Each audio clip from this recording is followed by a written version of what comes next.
Normal people don't have destinies.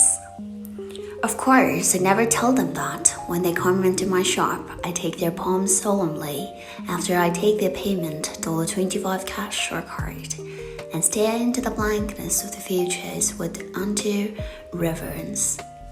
Day after day, year after year, they come, the businessmen and the sorcerers' firms, the mailroom clerks, dentists, and hairstylists of the world, the politicians and the theologians too, the young and the old, the hopeful and the hopeless, the skeptics and the true believers. They all come and it's always the same. Can you tell me my future? They ask me. Maybe, I reply with a smile. No one likes a cocky psychic. Let me see your hand. I pull them by the wrist and squint. Ah, I say as I hum and haw over the meaningless folds, creases in skin that are nothing more than creases, places for sweat and dirt to collect. Ah, I usually do this a couple of times for dramatic effect. For $25, nobody wants instant gratification. While customers squirm in front of me, I read the only legible parts of them, which are their presents and their past. Your hairline tells me that you're restless. I impart to the man with the imprint of a wedding ring on his finger. You have struggled to find romantic fulfillment in your partner and you worry that you'll never be satisfied. To the woman whose cell phone is always ringing in her bag, I say, look here. Your lifeline is weak. This means that you lack independence and you're yearning for autonomy. Your life is not your own right now, and you're worried that you'll never get it back. People are always worried about something. They come to me because they want me to voice their fears, to render them legitimate by saying them out loud. They want me to voice their fears and then they want me to predict their resolutions. These are turbulent times, but they are temporary. Your fortunes will shortly turn. Your suffering is almost over. They want me to give them hope, and for $25, I'm happy to oblige. Normal people don't have destinies because they have choices. They are presented with an infinite number of decisions, which unfurl an infinite number of paths. Paths that run through time like the roots of a tree that won't stop growing. Paths with millions of interconnecting nodes and nodules. Paths that can take them anywhere. For most, there is no grand design nor divine intervention fueling their trajectory. There is only the physics of life. Objects in motion tend to stay in motion. In the same way, people tend to keep on living, making choices, designing their own futures. Normal people don't have destinies, and that is a blessing because it means that nothing is impossible. Anything, literally anything can happen. That's why my fortunes sometimes come true. Customers return to me certain that I had predicted the future when, in reality, they just happened to make the right itinerary of choices to lead them to where I'd say they'd go. It goes without saying that that's good news for me because it means that they will come back again and pay another $25 for another educated guess. Normal people don't have destinies, but you, customer 2, are different. You can just ask customer 11 of the days leaving. I know that you don't have an appointment, so I don't bother to ask. I may have been blessed with the gift of sight, but I don't need to use it because I also have a watch. A glance at its face tells me that it almost is 1 o'clock and I never book anyone in before my lunch break. Instead, I settle for, how can I help you? I try not to sound annoyed as I think of the burrito waiting in the microwave under my desk. You ask for a palm reading. That'll be $25, I tell you. Cash or card? While you fumble for your wallet, I take a moment to examine you and try to complete a standardized checklist for you in my mind. A believable fortune is based on information, so I gather all that I can find. You are male. You might be 30 or 40, but you could be older with a youthful face. Your clothes are similarly nondescript. White t-shirt, black trousers, black tennis shoes. You aren't wearing any jewelry and you don't have any visible scars or tattoos either. Okay, customer 12, I think to myself, you aren't going to make this easy for me, are you? You're completely and utterly unremarkable. That in itself should have been a sign. You pay in cash, which means that I can't catch a glimpse of the name on your credit card. And then you follow me through the door to the divination chamber. Usually customers and over the decor and hear swaths of dark velvet and damask wallpaper, curtains, beads, crystals, and cures of all kinds. But you don't seem particularly impressed. I wonder if you can see the divination chamber for what it really is. A storage room at the back end of a strip mall storefront, as opposed to a retreat into the exotic arms of fate. But if you are skeptical of my powers, you don't say so. So I launch into the script.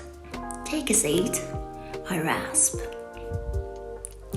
Everyone seems to think that a psychic ought to have a husky voice, so I always drop mine an octave or two to give the people what they want. You sit across from me at the table and stretch out your palm before I ask for it.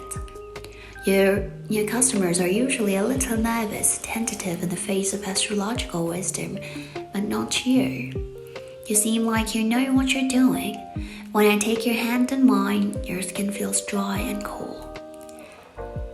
This isn't your first reading, I announced, trying to earn some premonition brownie points with you. The sooner I convince you of my psychic aptitudes, the better. You rebuff me with a twitch of your lips. Yes, it is, you say. I can already tell that you will be difficult to deceive, and I wish that you would just play along. Normal people usually want to believe. I take your nonchalance as proof that you're lying. Fine, be that way. It's your $1.25 you're wasting. I try to redirect.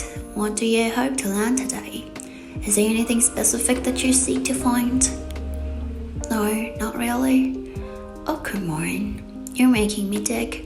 I widen my eyes in an attempt to look sincere. Nothing at all.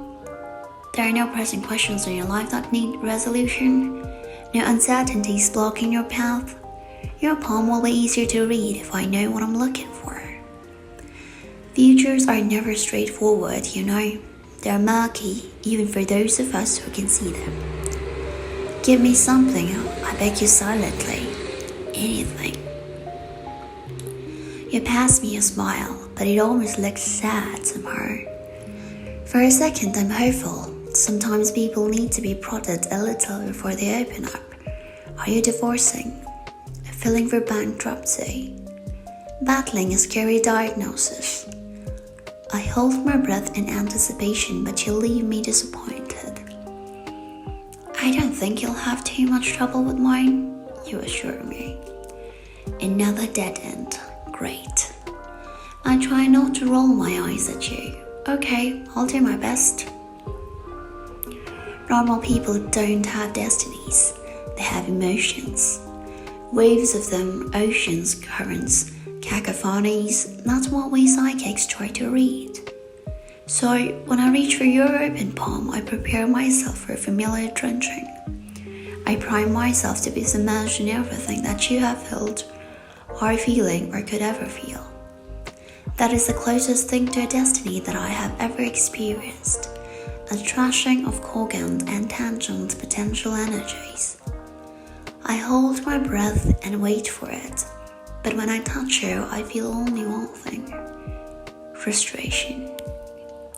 It starts in the pit of my stomach and builds until I want to scream, until I'm trembling, until every shred of me seems to become it. It's an infection, this frustration, bacterial, viral, feral. It moves into my body and it takes up residence here. It wraps around my insides like a snake waiting to feed. It hurts. I gasp before I can stop myself, but you don't flinch. You don't even seem surprised. You try to pull your hand away, but I can't let go. In that moment, holding on to you becomes the only thing stopping me from ripping your hair out, from gnashing my teeth until they break. Holding on to you becomes the only thing keeping me from slamming my face into the table, from trying to prise open my skull to release the pressure by allowing some of this noxious frustration to escape. If I let go of you, I'm afraid that I will let go of myself too. So I borrow my nails deeper and deeper into your wrist until you bleed. Normal people don't have destinies because they have choices. Normal people don't have destinies, and that is a blessing because destiny is tyranny refined and defined. It's powerlessness and anguish. It's the violent eradication of choice. Normal people don't have destinies. Customer told, but you do.